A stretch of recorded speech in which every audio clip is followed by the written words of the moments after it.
Сәлеметсіздер ме, құрметті ұстаздар. Келесі таныстырылатын нейрожелі ол бізде 11 Labs деп аталады. Яғни бұл нейрожелі біздерге қандай мүмкіндік береді екен. Сол мүмкіндіктермен танысып өтейік. Ең алдымен біз бұл сервиске тіркеліп алуымыз қажет.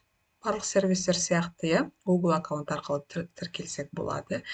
Енді бұл жерде мен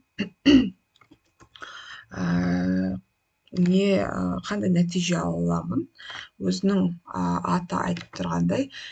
Яғни біз бұл сервис арқылы дыбыс синтездей аламыз. Яғни текст арқылы мәтін арқылы дыбыс жасай аламыз. Ол үшін бізге қандай да бір мәтінді мына бөлімге жазу керек. Ең алдымен жұмысқа кіріспес бұрын біз осы запросты Google-ға жазып, осы сайтты тауып алғаннан кейін, өзі жаңа айтып өттім, тіркеліп аламыз. Одан кейін экранның оң жақ батырмасын басып, орысшаға, қазақшаға аударып алсаңыздар болады.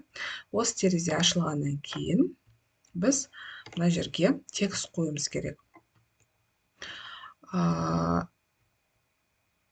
Бұл текстті біз әрине алдын ала дайындап алуымыз керек.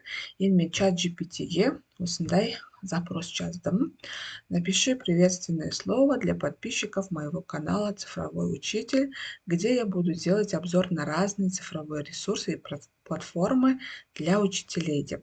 Конечно, деп ол маған мынандай запросқа жауап берді ChatGPT. Қазір барлығын ChatGPT-дан сұрап алатын болдық. Дайын запросты аламыз, осы жерге қоямыз. Енді мен бұл жерде өздеріңіз байқап отырғанда орыс тілінде жазып отырмын. Себебі кішкене бұл нақты сервистің бір кемшілігі қазақ тіліндегі мәтінді акцентпен оқиды екен. Сол себептен де мен сіздерге мына орыс тілді мәтіннің негізінде мысал жасап отырмын. Генерировать дейміз. Егер де сіздерге осылай орыс тілді мәтін жасау керек болса, осы сервисті қолдансаңыздар болады.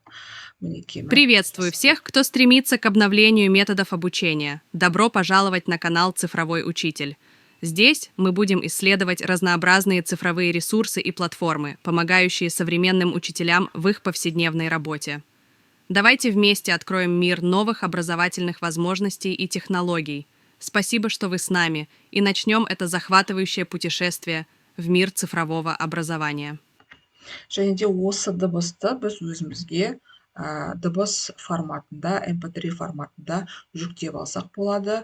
Және де оны өзіміздің, мысалы үшін, видеомызға дыбыс ретінде қолдансақ болады.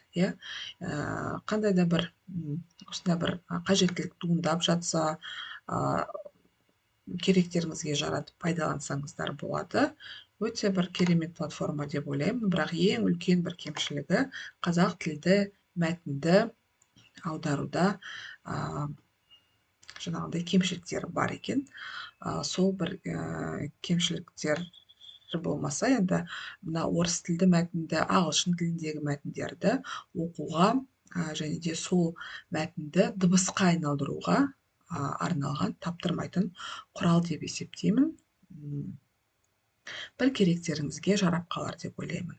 Каналыма тіркелуді, достарыңызбен бөлісуді, әріптестеріңізбен бөлісуді ұмытпаңыздар. Комментарий жазып, лайк қойып, пікірлеріңіз жазып отырсаңыздар, нұр үстіне нұр болады. Назарларыңызға рахмет.